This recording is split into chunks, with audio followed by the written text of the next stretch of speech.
Hello guys, yeah, and welcome. I haven't put up a video this week because I've been a bit crazy with the old admin and that, and I've been sorting out a project, looking at some land and that, and sorting out what I can do later in the year camp wise. So I'm progressive forward at the moment. This week I've got a couple of days back on the same land. Again, doing a bit of OP work, doing a bit of a look around, seeing how it's going to look, seeing what we can do with it. Can't say where it is at the moment. Can't discuss too much about it. It's all OPSEC. Personally, the person that's going to allow me to use the ground I've got to be a bit polite and friendly with. However, it's great. But I'm exploring it at the moment. So there's a lot of legwork, a lot of movement, sometimes 4 or 5 miles out in an area I don't know. So I'm sorting myself out. Silver, hello mate. Kitten Killer, hello mate. So what I'm going to do today for you guys, I'm going to stick it up. Pack. Like this pack you've not seen before. This is a 40 litre pack. This one is a Combat Tactical, not the best brand I know, but it was a cheap budget pack. It's the the Hex Tactical Pack. It's 40 litres, one small pouch, 2 sections, and I've modified it. I've modified it to suit my needs. It's 40 litres. People often say to me, 40 litres is enough. It depends what you're doing. If you're travelling light and fast, yeah, 40 litres will carry your water, your food, your waterproofs, that's it. But I'm carrying extra kit because I've got other bits I've got to think about on the week. So I've had to adapt it slightly. So the first adaptation really is water bottle carrying pouch on that side, and that's a litre bottle pouch, and the idea of that is that then balances out this larger pouch on this side. Okay, when I'm wearing the pack, I want, as I said before, I want certain things to my front. Okay, so those things I want to my front, especially if I'm moving and I'm deciding I'm going to move quickly, covertly, or even overtly.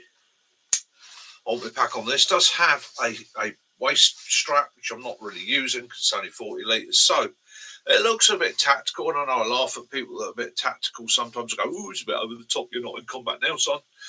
But really, for this, it's going to suit my needs. The first thing is I've got my phone pouch, and I've got my phone pouch right where I need it, to my front.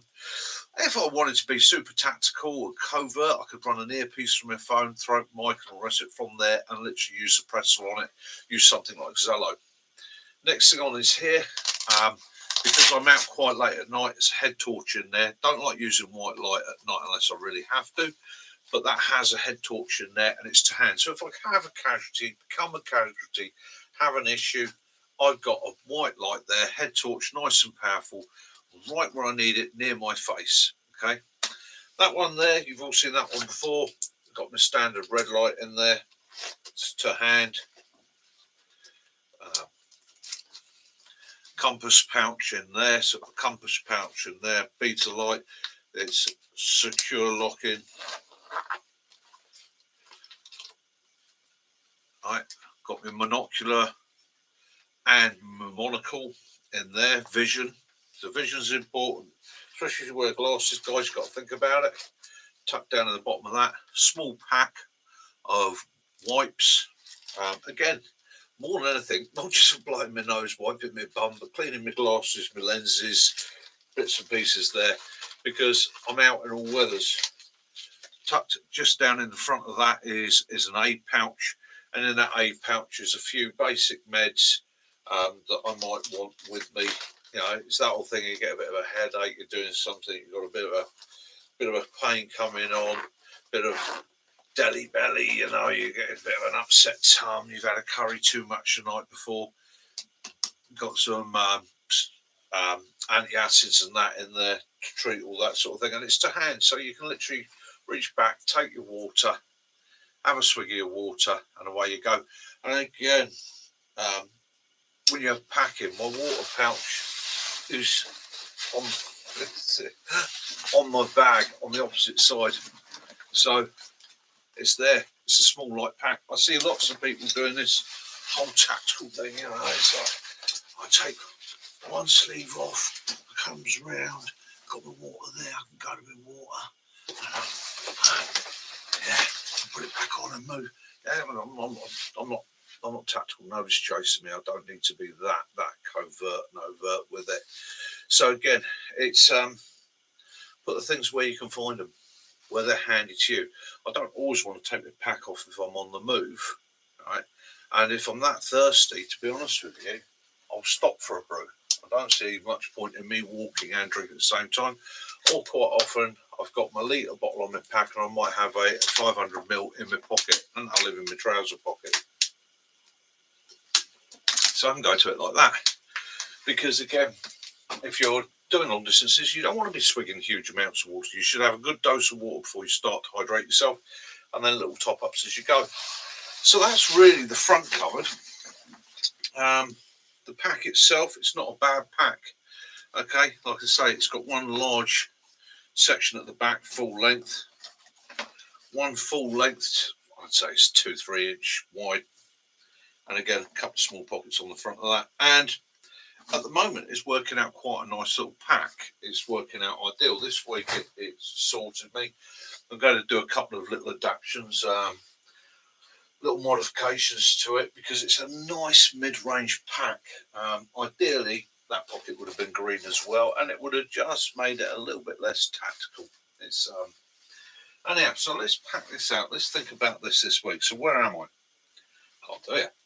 But it's wooded, very steep, quite wet.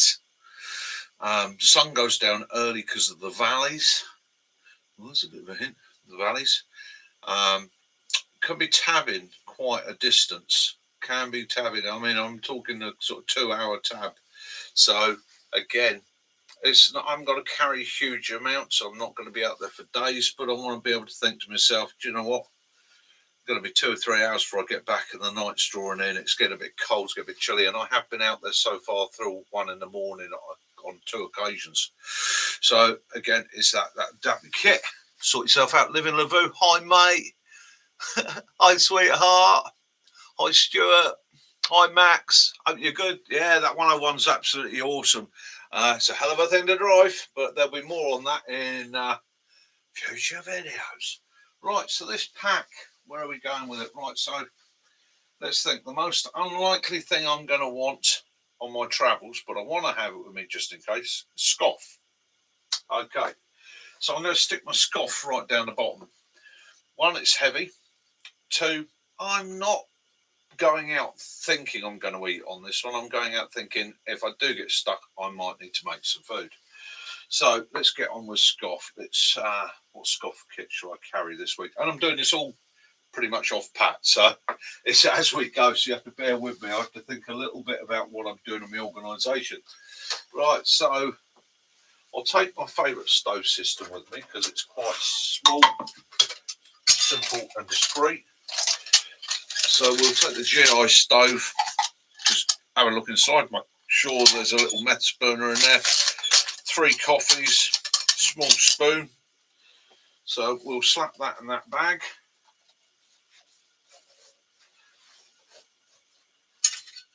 Another spoon, lid. I'm going to need a huge amount, so, and I can always go to sticks if I had to. So a small meth bottle in there with that. Stick that in there. What else am I going to do with that one? Because that's got the meths in it, it's a self-contained unit. That's going to go within a bag within a bag. Okay, so that goes in that bag, and this is going to be my scoff admin bag. That way, if my meths leaks for any reason, it's not getting into the rest of my bag, and it shouldn't leak because it's got good seals on it, and I do check it regularly. Right, that one. Food. All right. There's some munchies. I'm going to take an extra couple of coffees, just in case. A couple of extra coffees.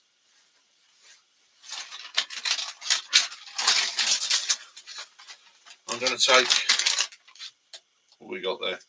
Chicken tikka and rice and a heat bag. So that can go in there.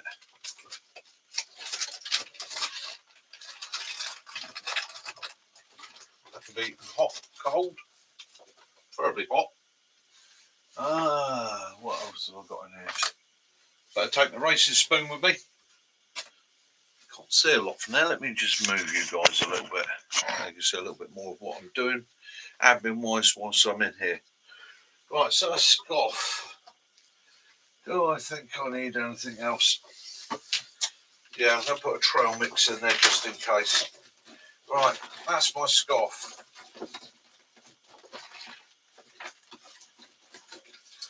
There's my scoff. And that's, as I say, I'm not planning on eating out. However, I want to have it with me just in case. Just in case. I suddenly decide I'm going to stay out there for an extra 8 hours. What's the point in lacking energy through hunger? The other thing I want to pack, again, I'm going to take a power source with me because I'm taking my old banger with me. I don't want to get back to the car at 2 in the morning and find that the battery's flat or something stupid like that. Plus, I can recharge phones, torches, and things off of that. And that is pretty much a car jump pack with the ability to charge my gear. So it's a little bit bulkier than your normal power source, but it covers all my needs. So that can go down the bottom. That's weight in the bottom in the main section. Let's think on top of that, where are we going now? Right, next priority is always going to be meds. Let's come to the front. Med kit. It's a nice pocket there. Med kit supplies. Thinking about where I am. Right, let's take my standard IFAK. Taking that with me. I'm also going to take a spare emergency bag with me.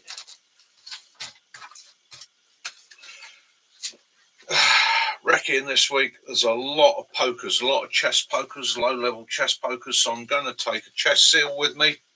Okay, so that's a Fox seal. There's 2 chest seals and that. Self-adhesive, so you can put them over both the entry and the exit if you've got it on somebody else. A bit difficult doing it on yourself, but it's, yeah, if you end up with a sucking chest wound, it's a handy bit of kit to have. And I'm also going to take a Rhino Rescue splint with me. Again, because how small is that? Small, light, efficient, molds to whatever you've injured and damaged. Take it from me as somebody who's actually broken an arm and then had 4 hours of wandering around with a broken arm, having to self-rescue. If I'd had a splint with me, it would have made the world of difference. It's very difficult. I mean, I broke my left arm, just about shows actually here, and broke both the bones. So having to support like that, which means you're using that hand support. If I'd had a splint with me and been able to get a decent splint on there and bind it, it would have made life a lot easier, because I then could have put the whole thing in a sling, kept this hand free, kept moving. So I am a big advocate of carrying a splint through my own experience. And again, the chest seals, because I have come across people in a pine woods that have walked into a sticker. We've all seen them. We often see them and think, oh, my eyes.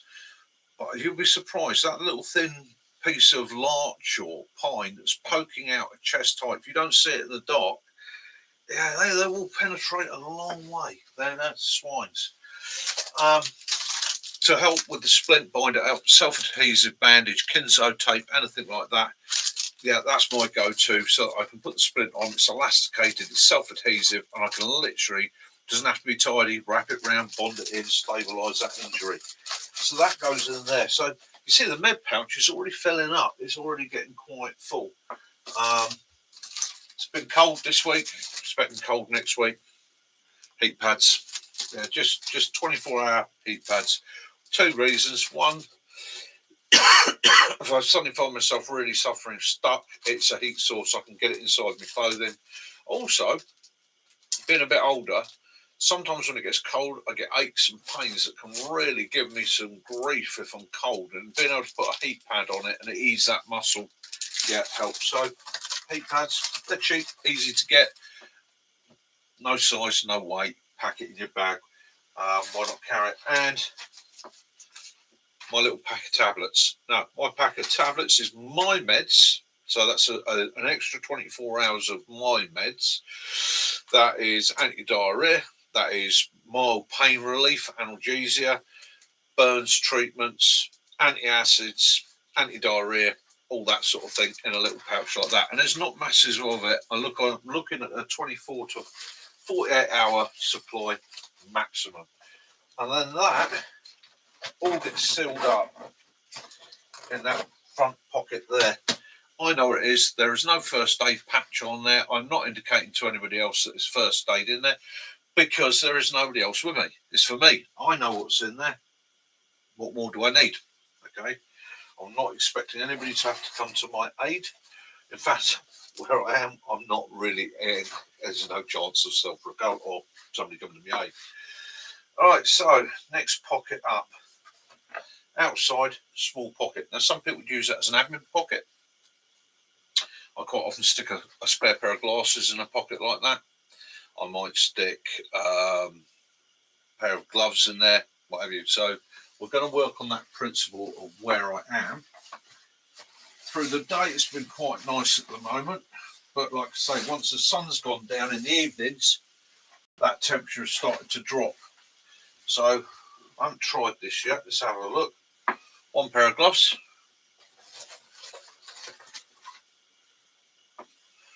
One woolly beanie. Can't go wrong with a woolly beanie. Nice. And my scarf. Okay, so I've been asked about this in the past. My scarf. It's just a bit of scrim. Simple bit of scrim. Just cut the shape. Yes, I can go tactical with it. It's not for that. These make an absolutely brilliant neck warmer, rag, wiper, the whole lot. Absolutely brilliant. I don't know what it is about them. I don't know whether it's because of with all the pockets in it, it holds air and the air warms and creates a bit of a barrier. But I can tell you now, that like that, that's as warm as any skin or anything you're going to find. It's absolutely brilliant. They're also quite absorbent, so it's also handy at that moment where you suddenly go, blimey, got to dry myself down. And they're cheap. So get yourselves a bit of scrim. That's going to go in there. So yeah, scarf, hat, gloves, warmth. Admin for warmth. Okay, simple as that. So first aid, warmth admin. So the next thing I've got to think about is, as I had a couple of times this week, got wet, waterproofs. Okay, so waterproofs. You want to be able to get to them fast. You need to be able to get them on easy. Now, I want to get the jacket, go to the leggings. Standard British Army Gore-Tex leggings. Cannot be beat by anything. Okay? As an overlayer that's windproof, as an overlayer that's waterproof, absolutely superb. The leg zips all the way up with a waterproof zip. Okay? And the zip is a dual zip, so it also has it at the top, so you can open it up to get to your inner pockets. Or, if you need to, you can also use that for airflow. So if you're using them as a wind stopper and you're tabbing along and it's getting a bit warm, you can just open the top of that leg and get a bit of airflow in there. Brilliant. Can't fault them. If you're going to an army surplus store, you're going online, get the genuine thing. Okay, they're sturdy. They've got a Velcro bottom. Okay, zip goes all the way to the bottom. The Velcro tightens it up around your boots. Okay, and they pack away nice, small and light. They can take some abuse, fairly sturdy. I like them. Great bit of kit. So they go bottom of that pouch there. Jacket wise, I'm not lucky enough to have an Army Gore-Tex, but what I do have is a lightweight, windproof, waterproof jacket. It is waterproof. Got a waterproof zip on it. Goes right up to there. Got a storm flap on it. and a reasonable size hood that is stitched in and sealed to it. Okay, so that with the Gore-Tex, if you think about it, that's making you pretty much waterproof. Even the pockets have got waterproof zips. So I can keep the wind off, keep the water off. That is the priority. There's a couple of times this week, for those of you in southern England and where, I think it was about Wednesday, it heaved it down. Not only did it heave it down, it was a damn cold day as well. So it was a combination of wet and cold, which you don't want. So again, that bundles up. That goes into that pouch. Okay, and just in case I want it, I think it's really naughty. Always gives people a giggle because they aren't the prettiest hat in the world. But it goes that horrible. I've got my Elmer Fudd, okay, which is 100% waterproof, windproof, protects my ears, keeps my glasses dry. Okay, so I do like my old Elmer Fudd, although it does look daft as a brush. And again, standard issue cap. You can tidy them up a little bit. I mean, some guys choose to tuck their flaps in, but it looks 1941 Japanese to me. But again, it doesn't matter what it looks like as long as it keeps you warm, dry, and comfortable. Okay, so that lives in that pouch. That pouch is on the side of my bag, tucked away. It's a sturdy waterproof pouch because again, you don't want your waterproofs getting wet. And keeping it on the outside of the bag also means that if I have to put them away wet, muddy, dirty, it's not going inside my bag. And that is balanced out by that 1 litre water bottle there. It's only a pair of leggings and a light jacket. So, main section or front section here, which is this front section. What am I going to carry with me in there this week? Well, let's go to the staples. Got my emergency pouch. Okay, that's got all my bits and pieces in it that I need for an emergency. I'm in a public area as well, so that's also where I've got my Esiazula knife in there, tucked out the way. Easy to get to if I need it.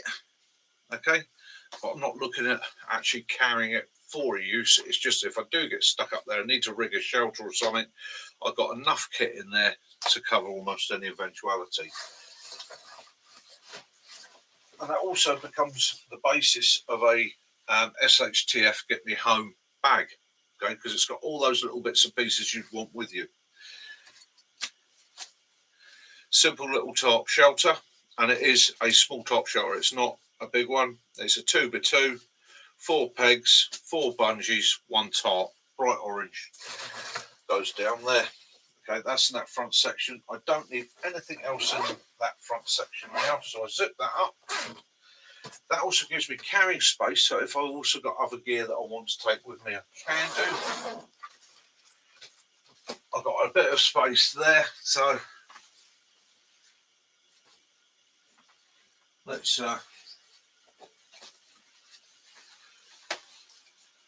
windproof, warm top, simple as.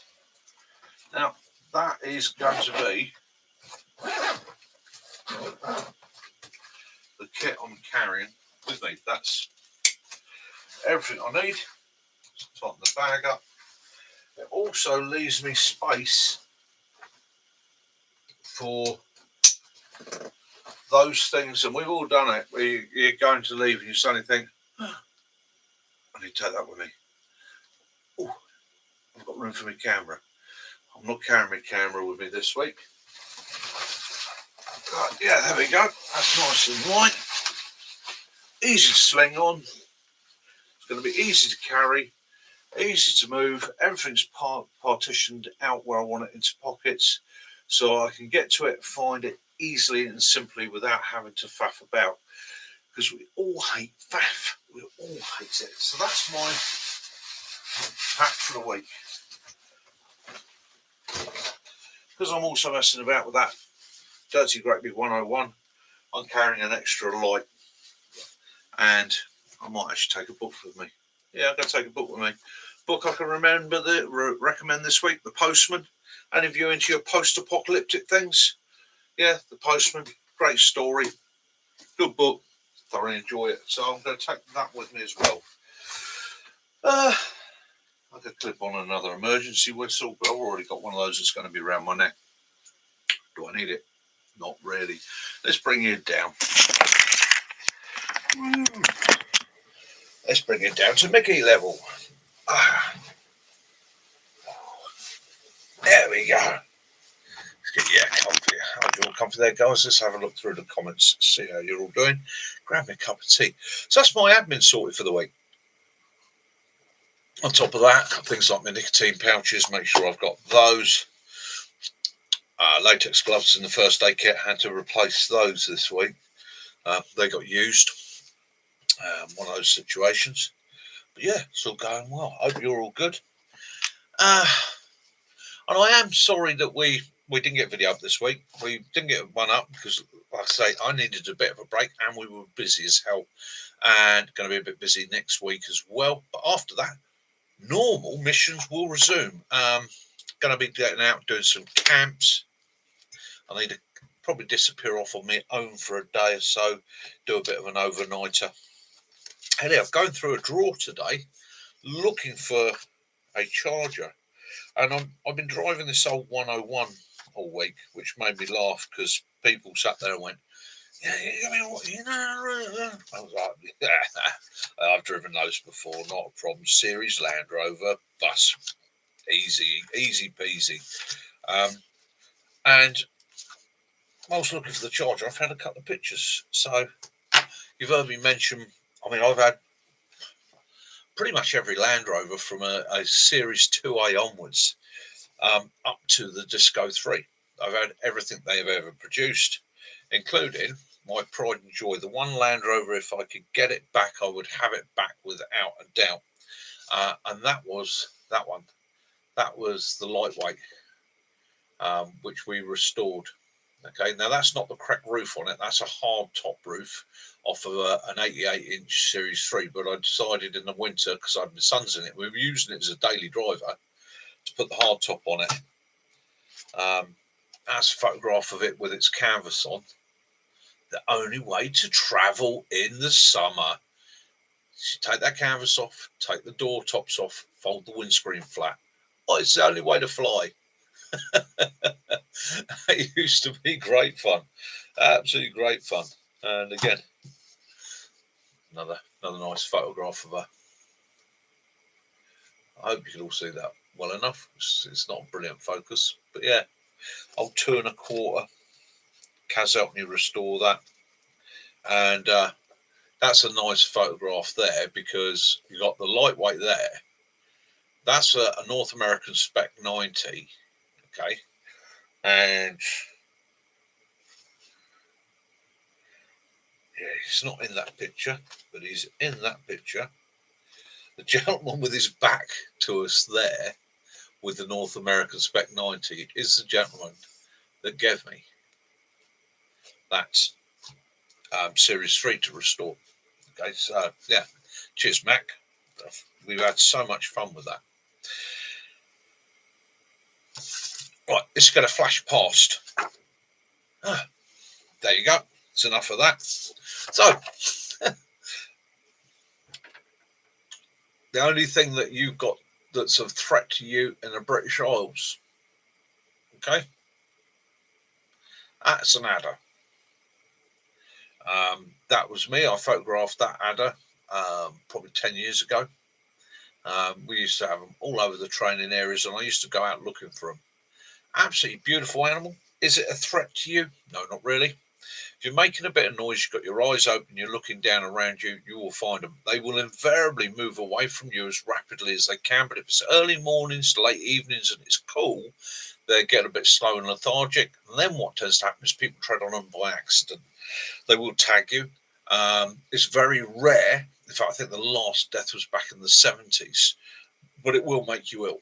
It will make you very ill. It will make the limbs swell like mad. I had an incident last year where a gentleman actually tried to pick an adder up to move it off of a path, got tagged in the hand, and within 25 minutes his hand was almost double its size. Now, A little bit of a tip for you: always carry an indelible marker in your first aid kit or with your tourniquet. So if you're out, and let's try and do it. I've got a black one here because it's in my bag. So say I get tagged like that, and that's going to be about the size of the tag marks, distance apart, and that I get tagged by an adder or even a grass snake, or I'm not sure, so that, and it starts to swell. The first thing I do is I ring the swell in and I write the time, say 15:45. I write the time around that swelling. Now, the reason you do that is when that person gets to hospital, they've got to try and analyse how far any venom has spread or any allergic reaction. Because quite often, and this is a bit people forget, you can have an allergic reaction to stings. Same thing if you get wasps, bees, or anything like that. If it starts swelling like a mad thing, you think you're having a reaction, ring it, time it, get yourself to hospital. Okay, that gives them a chance to analyse how fast you're reacting. Okay, and I just indelible mark at my hand. I wonder if that'll still be there for tomorrow night. So there's a tip there. So that's what you do. And again, for us in the UK, bear in mind, very rarely kill. If it's going to kill you, it's probably going to be anaphylactic shock, right? Or heart failure through panic. The best thing to do is stay calm. Any snake bite, any spider or envenomation, stay calm. Don't try and suck it out. Don't start cutting wounds. Don't start playing with it. Okay, calm. Relax, get the person to aid. It's very rare in the British Isles that anybody dies from any form of insect or snake bite apart from anaphylaxis. If that person starts to have anaphylactic shock, you should have some sort of antihistamines with you. Now, I carry antihistamines because I suffer with hay fever. Those antihistamines, I give them a double dose. Now, the reason being is the antihistamine helps to react against the anaphylaxis. It will not stop it, but it may slow it down. In fact, it probably will slow it down. You still get that person to hospital, even if that person is in 10 minutes' time going, no, I'm fine now, it's all stopped, I feel fine. Get them to hospital. They need further treatment. Okay. Yeah. So, in actual fact, there is a cracking shot. I'm going to put my finger over one person there. There's a cracking shot. That's the lightweight of me, and there's Mac, his daughter, and he's 90.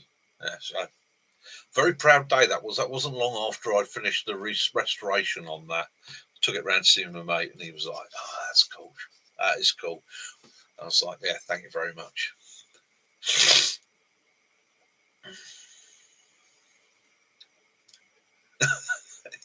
yeah. Timings, tourniquets. If you carry a tourniquet, always carry an indelible marker, and you write on that person the time that you applied the tourniquet. Okay. So other things used to come across out my wanders. One of the areas I used to look after a range up at Oxford, at a nature reserve, and that nature reserve was stunning. You used to get there in the mornings, and it used to be covered in these chaps, brown hares, absolutely smothered. Now, it's a strange experience for you. There was a brown hare up there. That's a hare, not a rabbit. That was blind, completely blind. That this hare could not see at all. However, every time I saw this rabbit, there would be another hare. Every time I saw this hare, there would be another hare with it at all times.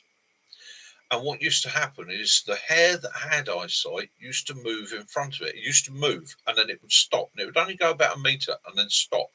The blind hare would follow it, and it would follow. I suppose it was following its scent, but it would follow it. But the other one would physically wait for it, even when the other hares were bomb bursting out the way because we were coming onto the range. These two would work as a team until they were off the range. It was absolutely incredible. Almost like a bit of an empathy thing, I think. I don't know whether hares related. Could have been male and female. I don't know. What I do know is that I physically observed regularly a physically capable hare leading a blind hare. It was just one of those things. Nature is a wonderful, wonderful thing. You've heard me mention my lads before. Well, this is actually a photograph of my office. And one weekend, my boys, who were both cadets, their cadet unit was using my facility, so they got to walk around like the lords for the weekend, because basically everybody knew that I was governor. And so there's my two lads in my office lording it up. Is it coffee table, nice chairs, standard MOD chairs. What else we got? Identify the butterfly. There you go. Another picture of the old Land Rover. So there you go, old Land Rover series trick. That was done on a cold day. So you put a bit of card in front of the grill. Quite often you'll see a panel in front of the grill on an old Land Rover. Slows the airflow down. That was a bit of roll mat. Slows the airflow down, allows the Land Rover to warm up. Land Rovers, older Land Rovers especially, run really, really cool. Okay, they were designed so that they can be taken straight out to the desert and run cold. So old Land Rovers run cool. Even on a spring day, quite often, if you want the heating to work, you're going to need to block the radiator. Oh, the man, the legend. Okay, that man, the legend. That there, a man called Ian Redway. Yeah, best off-road driver I've ever met in my life. An absolute genius. Unfortunately, we lost him a few years back. A very dear friend. Very dear friend. And last photograph. You've often asked me about shooting and that. Okay, so this is my lad using one of my rifles on the range in 308 many, many years ago. So that was Dan out there practicing with it. It's bolt action. It's,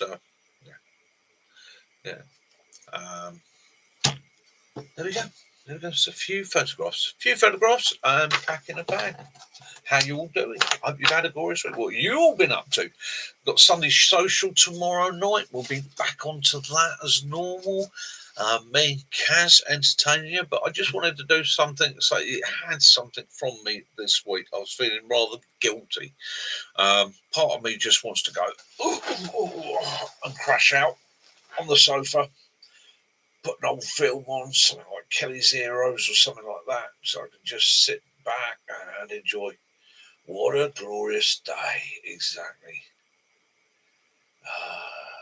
Yeah, that was a glorious day, Kaz. And Ian, he was an absolute genius. I'm going to try and find a photograph of his orange Land Rover, because he was an amazing guy. It's hot down in Dartmoor. Nice. It will be. It'll be nice and warm down there until the sun goes down. That old clear sky temperature. That's what I was finding this week where I was. It was yesterday. Where are we? Saturday today. Yeah, so Friday and Thursday. Absolutely stunning through the day. But as soon as we got about 5 o'clock and the sun dropped behind the mountains, that was it. Temperatures.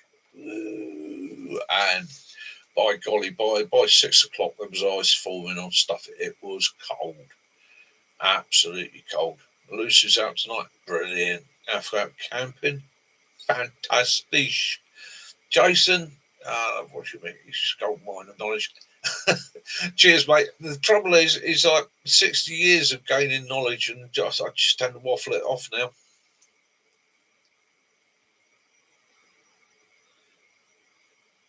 Hey, Max, it happens, mate. It happens. I've done it myself. Gone out best intentions, going to do something. Do you know what? The thing to do with that is to just go with the flow. Go with the flow, brother. If some days it's meant to be, some days it isn't. Oh, I'll tell you what I do want to do. Thinking about that, I've got a red light on the front there.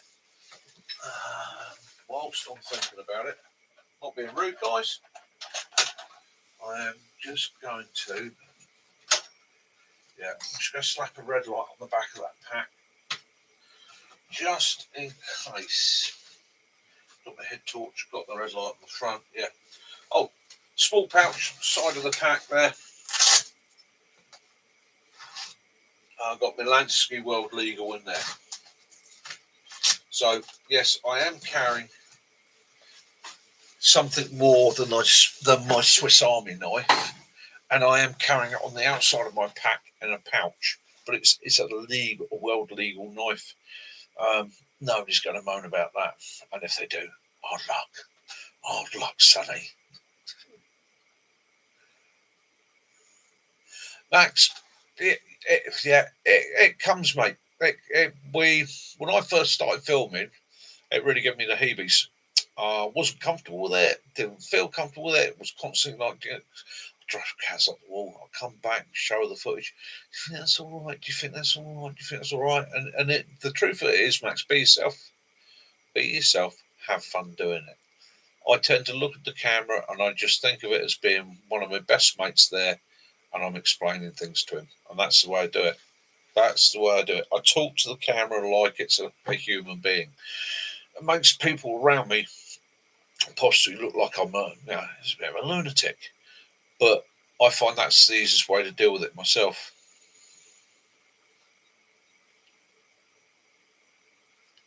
Yeah, it will.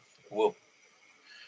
I haven't had I literally, Max, I have not seen anybody else's videos, pictures, or anything as yet. My phone is out of power, and I am pretty much, without being rude, apart from doing this, I'm having a very, very lazy day.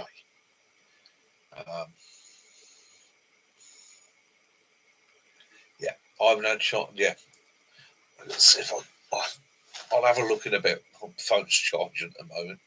Yes, I look forward to seeing it. Look forward to seeing your video, mate. And it is, the secret is just have fun with it. Have fun doing it. I mean, I'm sure. I mean, some of the top videographers that I've come across lately, you got people like Find Your Friends, Jason, out in Vancouver Island. You got Owen Life's a Hobby. You got Chris. You got Benny. Everybody's got their own technique. They're all mastering their own technique, getting their footage. But the one thing that they all do brilliantly is take you along on the journey.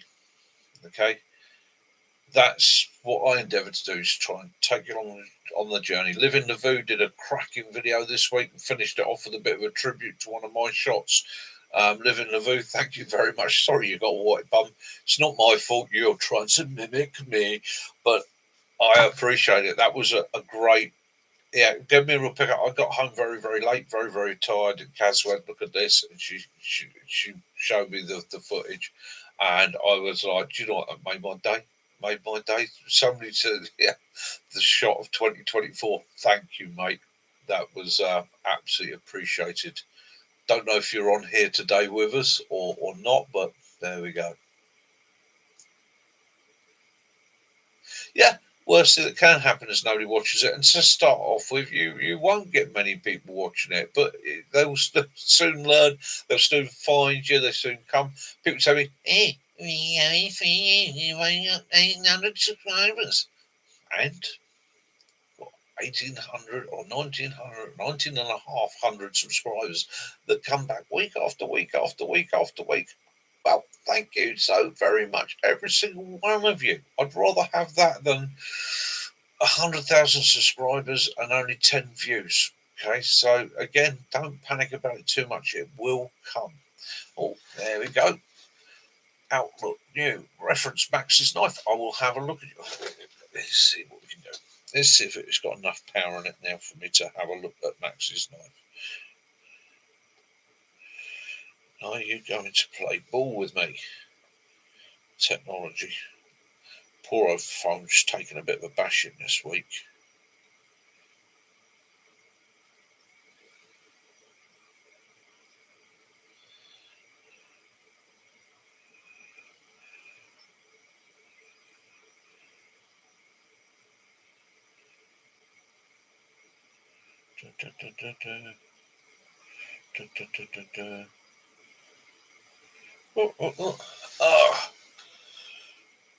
Opening documents. Request access from file owner. Request access. I requested access. There we go. There. So.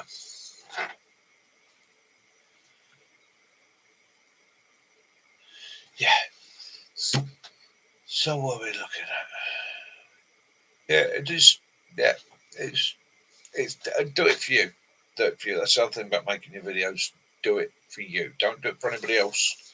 Don't do it for the glory, or because so and so says you ought to do it like this because that's the way they think it looks best to. Do what you want, your way, make it your own.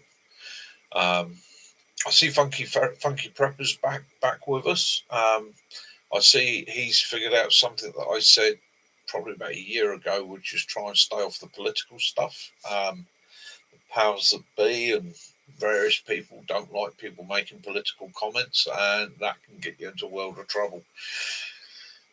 Go and do what you love. And I watched his video this week where he said, "You know what? I'm just going to go back to doing my camps and doing my stuff out in the woods." And I was like, "That's where you were best, mate. In my book, that's when you give me the most pleasure is getting out and having fun."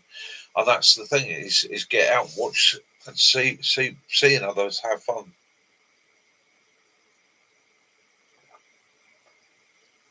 Yeah. Did he?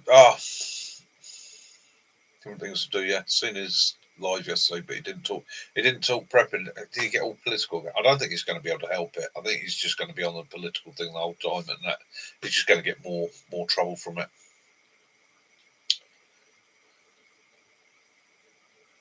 Yeah. UV protecting the Lavoo. Yeah. Living. That's something to share because again, not a lot of people realise that it's canvas. In fact, all materials need protecting from UV. UV breaks things down, plastics. So again, little bit of protection for your kit. Think about how you're going to look after your admin, and this is the time to do it. Otherwise, you suddenly get a fleet of glorious weather, and you're like, yeah, oh, hang on, I need to reproof this, I need to reproof that. Yeah, I'm going to be doing a jacket in a little while, and again, it's just going over a jacket, Scotchgard. So Scotchgard, heavy duty, water shield. So it's literally going to be take it out in the garden, open the jacket out, give it a spray coating, hang it up, let it dry off, let the stuff do its thing. And again, don't ever think it's just waterproof that you've got a waterproof. Okay. If you've got, like me, a pair of combats that I regularly wear out in the field, waterproof. Okay. They won't be 100% waterproof. But if you use a proofing agent, it allows a lot of the water to bead off of it. It also stops dirt sticking to it, helps protect the material, helps them last a bit longer. I was reading a very interesting article the other day about how they used to, in medieval times, goose fat and pork fat and beef fat, their clothing. So they would use basic animal greases and oils worked into the wools, the linens, and things like that to create basically what we would call today oilcloth or wax jackets, that sort of thing. And it worked 100% for them, and I was like, yeah, we only ever waterproof our jackets and our tents and our waterproofs. Well, why not proof your normal gear? Well, my combat smocks I've waterproofed for years. They're windproof. They are showerish proof, depending on how old they are, because they get a bit soft after a while. But just a layer or put them through a waterproofing or give them a spray and that allows some moisture to bead off a bit more and gives you that little bit more protection.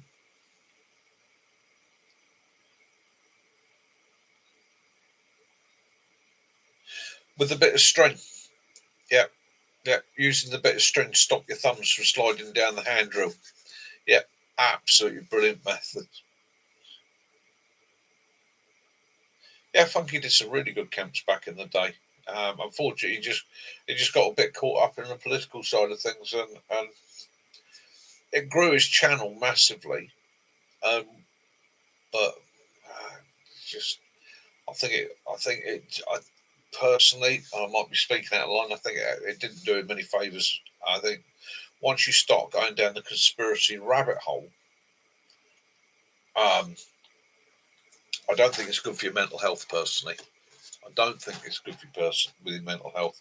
If you're constantly stressing over the bad things in the world, I think it starts to become more pressure on you. You start to make yourself ill, where you start to then focus on it all the time. My attitude to that is I'm not going to focus on stuff I can do nothing about. Okay, I physically cannot stop wars. I physically can't stop governments. I can stand and shout all I want. Nobody's going to sit there and suddenly go, "Oh, Mickey Mitchell says we've got to change our policy to this. Let's change it."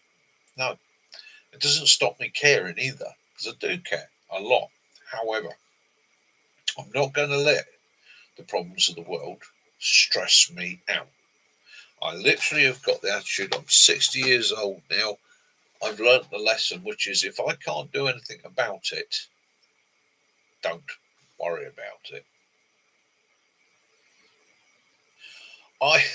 Elusive, I'm back out Monday morning, but I'm not filming. Okay, this is at the moment recce's. I basically got the chance to walk an area and see if it's going to be of use to me, and it is a stunning area. But at the moment, I'm not filming because we have things going on there, and it's a big estate, and basically it's a case of go up and see what's going to work for me for later in the year, and see if it can be of use to me. So I've got basically in and out and walking the place thoroughly. I'm also doing a bit of a wildlife survey, plant survey and tree survey for them at the same time. So there we go. Yeah.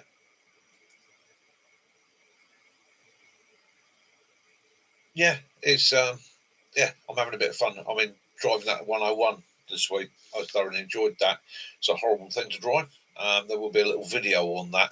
I'm going to try and do a video this week. I'm going to do I think it's going to be a driving a Series 101 pointers or old Land Rover pointers, and I'll just do almost like a like an MOD lesson. This is a Land Rover. This is your Land Rover. There are many like it. Was bloody bumpy. Leaf springs hard. Right, so the vehicle's 6 tons. I'll tell you a bit about the 101. So that one's 6 tons. It is still got its original Rover 3.5 V8 engine in it, which is it's called a full control because the seats actually sit over the engine. So most Land Rovers, obviously, you've got the engine out in front, bonnet, and all the rest of it. To make the vehicle a bigger load capacity, they moved the seating forward and extended the front a few feet so that you can move the radiators forward and have the grille and everything else. Your feet and your pedals are literally up against that front metal panel, which means the pedals are suspended from above and they've got a really high operation. So you've got a flat steering wheel which sits here, and you're doing that to operate the pedals. You're not pushing forward, you're lifting your legs up to get onto things. No power assisted steering. It's just your arms and a big old steering wheel. No power assisted brakes. Okay, just a big old set of drum brakes. No heater. 1-speed wipers. I mean, it is absolutely military spec. Okay, it's just absolutely bulk standard military spec. It's a tank. It will go absolutely anywhere, just not very fast.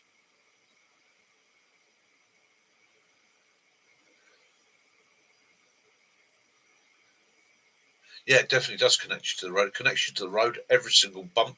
You've seen the head height in there, and I have hit my head on the roof. It's arse completely off the seat. The only thing that stopped me going up any further was the steering wheel. Got the sliding windows on the side, and you've got the elbow knocker. That bone there, that little lump there, yeah. Door panel on Land Rovers, dink. Oh, it's always, and it is right on that little nodule there. Always. I've done it about 6 or 7 times this week, and every time I've gone, oh, you know not to do that. You know not to do that. In actual fact, before this week, I was actually saying to Cass, you know what?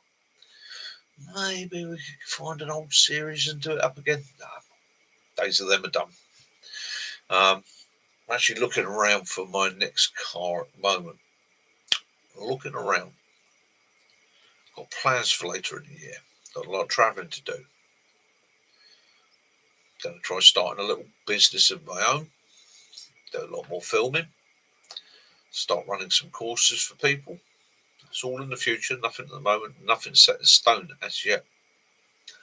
So I said to Kaz, I'm going to need to get a vehicle. So I've had a look at what I can afford in my budget. I can get a cheap pickup, 4-door pickup. I did think of that. Something like an old Mitsubishi L200. Great vehicles. It's got to be 4-wheel drive, whatever it is, because of where we go. So I did look at those, which would be great because I could put a big mobility scooter in the back. I can also load it out with kit, carry kit, stick bags in it, gear, pretty much like whatever I want, and get 4 people in it comfortably. But it's a pickup. And as we all know, pickups tend to get stolen. Plus, gear gets nicked out the back of them. So I did think Land Rover. Do I go back to Land Rover? Do I go and buy myself another Disco? Well, the last 5 Land Rovers I've had have been money pits. And as I say, I've spent more time fixing them than I did actually driving them. So, not a Land Rover. Japanese vehicles tend to be more reliable, a lot more reliable. So, I'm toying with a Nissan Pathfinder. I did look at the Navara pickups and I could just about afford an early one of those. However, I've been warned that they do suffer with a bit of rot. So, yeah, I think it's going to be probably a Nissan Pathfinder. I've never had a Nissan before. I've had Toyotas.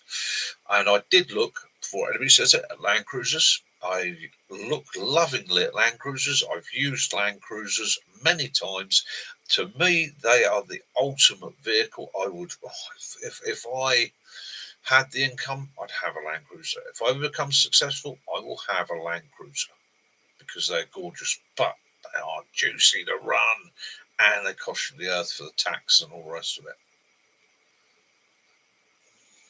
Yeah, it is a shame with Land Rover. I know I love Land Rovers. I really, they are a passion for me. If I was win the lottery tomorrow, become a millionaire, Mickey's got a big old workshop, and he will start collecting old Land Rovers again. But yeah, he's had nothing but problems with Nissan. Tell me more. This is the thing I've got to look into. I haven't really done a lot of research yet. I've just sort of looked at what's out there. Yeah. If there's lots of issues with the Nissan Pathfinder, then I won't be touching them because I need reliability. This has got to. It's going to be the biggest investment towards what I'm looking at doing in the future. It's also me and Kaz's daily runaround. This is the thing that gets Kaz to doctor's appointments, hospitals, and things like that when she needs it. So, again, it's got to be reliable. Now, the Honda CR-V's been absolutely superb. I cannot fault it. Absolutely superb. Unfortunately, the downside of it, it's just not big enough. It is just not big enough. I really want something where I can get Kaz's big scooter in the back. So it's got to be a large capacity 4x4 or a pickup because Kaz loves to come out with me on occasion and I don't want to say no anymore. Yeah, Tacomas are nice, but they do cost a fortune. I've even looked at Ford Rangers. You know, they're not the newer ones, obviously, but the older Ford Rangers. I did get offered a Ford Wildtrak at a strangely cheap deal, and I was like, something my dad told me years ago, and it sort of stuck with me. If it looks too good to be true, it probably is.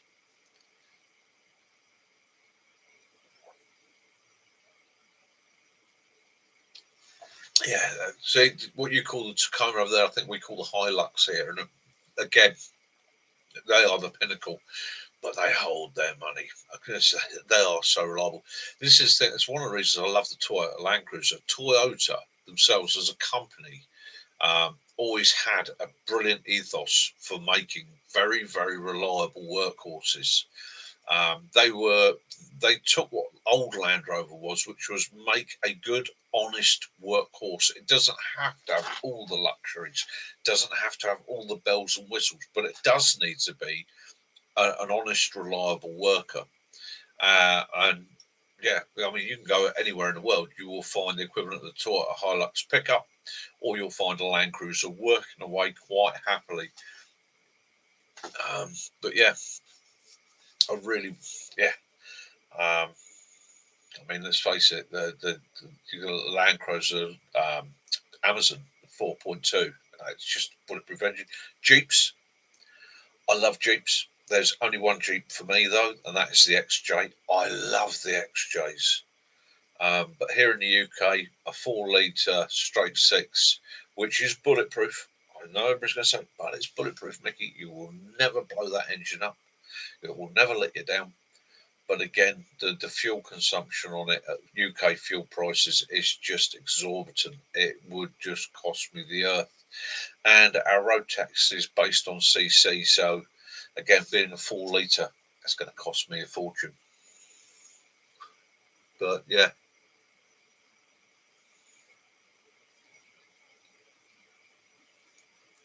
$20 litres for 100 kilometres. Nice.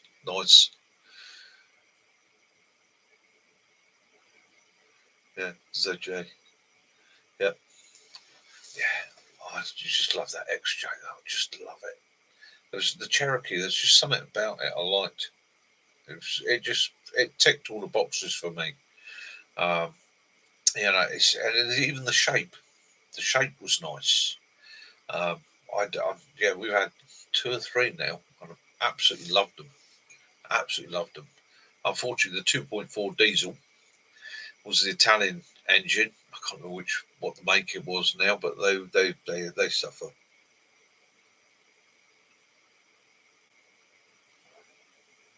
Yeah, rust. That's the other issue, isn't it? And again, same thing with here in the UK. One of the issues we have, rust. Every winter, everything's salted, everything's sprayed with salt.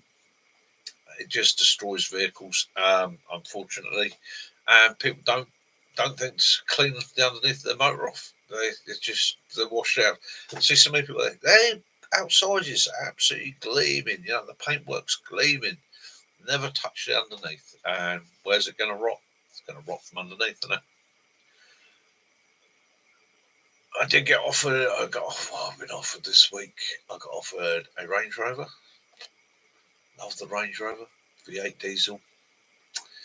Can't really afford the insurance. Can't really afford the road tax, and fuel consumption is going to be dire.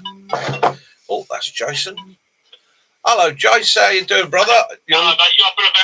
Yeah, you're live on YouTube. So yeah, moderate language.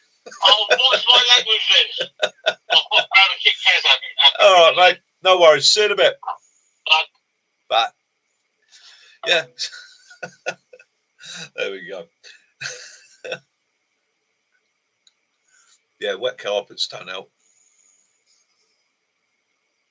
Yeah.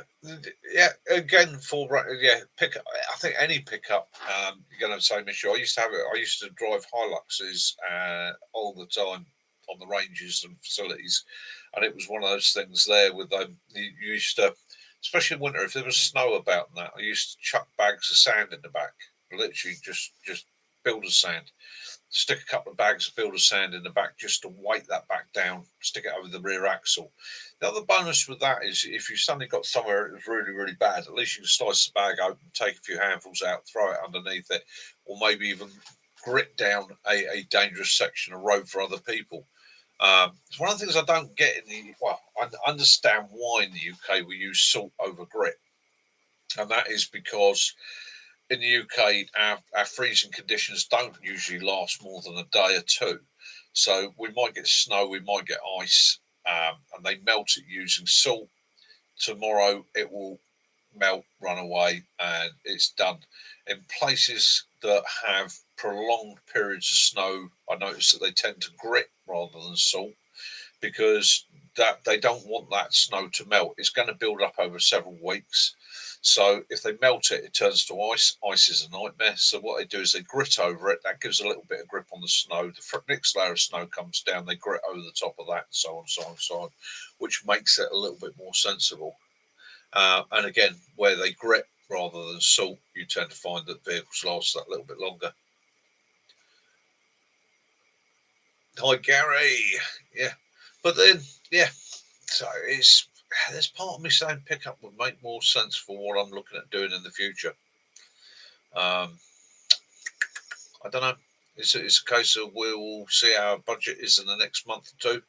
Have a look around, shop around, and see what we can find. One of the issues you got with all modern vehicles again is reliability. Electronics don't really help. So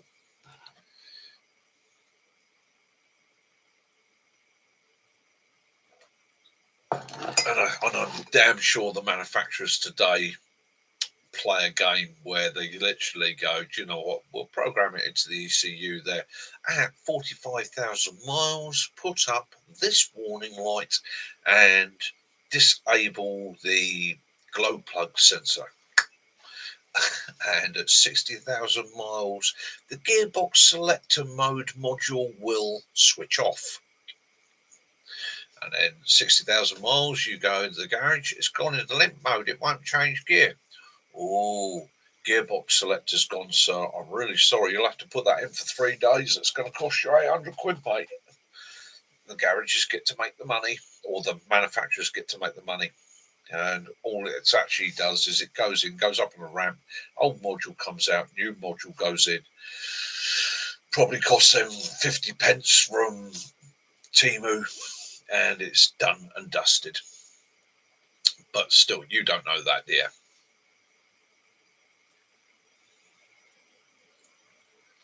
Yeah, tell you, Jason, I don't like that. That's another thing with these modern vehicles. When somebody starts emailing you from the Wolfsburg plant in Germany saying, "Oh, we noticed that you haven't done the oil change on your Volkswagen. It's time for an oil change, sir." You're like, hang on. Sticks, how you doing, brother? Hope you're good. Just a bit of a catch-up video, Jay. Sticks, just I haven't put up a main video this week, so I thought I'd do a quick one, and just ended up chatting to everybody like you do, which is absolutely brilliant. Thank you guys for joining me. It's nice to have a chat. Hi, Owen. Hope you're all good out there, mate. Hope it's brilliant. Hope you're having a great time. And again, tonight, so what's me and Kaz's night of passion tonight? Well, it's going to be a nice meal. And then we're going to shut the curtains. We're going to turn the lights down low. We're going to switch YouTube on, and I'm going to catch up with everybody's videos. Don't expect to see comments because I'm watching it on the downstairs TV with my feet up, with my smoking jacket on, one slippers on, and I will be relaxing. I will be relaxing and enjoying. Tomorrow's going to be another easy day, and then Monday, yompy, Mickey will be getting out there. And I'm getting fit. It's coming. The legs are getting stronger. The core muscles are getting stronger. Been pushing myself a little bit this week. Not too hard, not gone too mental, but I'm getting stronger. The endurance is coming back. So, yeah, happy days. Happy days. Right, that looks like Jason's here. So, guys, I'm going to end it here. Go down, have a chat to Jason, see how he's getting on, and spend a bit of time with my beautiful wife. And I'm going to phone my dear mum and see how she's getting on. So it's an hour and 8 minutes. This is the end of my little live for today. Look, I really apologise for the video up. There will be a video up in the next couple of weeks. Probably not next week, but the week after. Let me know what you want to see. Let me know what you want to do. And we will crack on with it. Wherever you are in this glorious world of ours, have an awesome day. Have fun. Get outside if you can. If you're like us, you've got a bit of sunshine, enjoy it. I'm going to go make a cup of tea, probably sit in the back garden with Jace in the sun and soak up some vitamin D because it's awesome. I will try and get a bit of a video of that old 101 this week for you. I'll see if I can get somebody in the back of it holding a camera so you can actually see what they drive like and all the rest of it, because it is quite an experience. I don't know that I'll ever be driving one again in my life because they are a very rare vehicle. And I am very, very grateful to the owner for letting me use it a couple of times. It's been absolutely an experience. It's been emotional and cold, and it leaks and it rattles. It's loud. My ears are still ringing. Beauty of classic vehicles, eh? Right, guys, take it easy, stay safe, have fun, be good, love those you do, forgive those you don't, and as always, may peace and light be upon you all. Love you all, guys. Mickey out.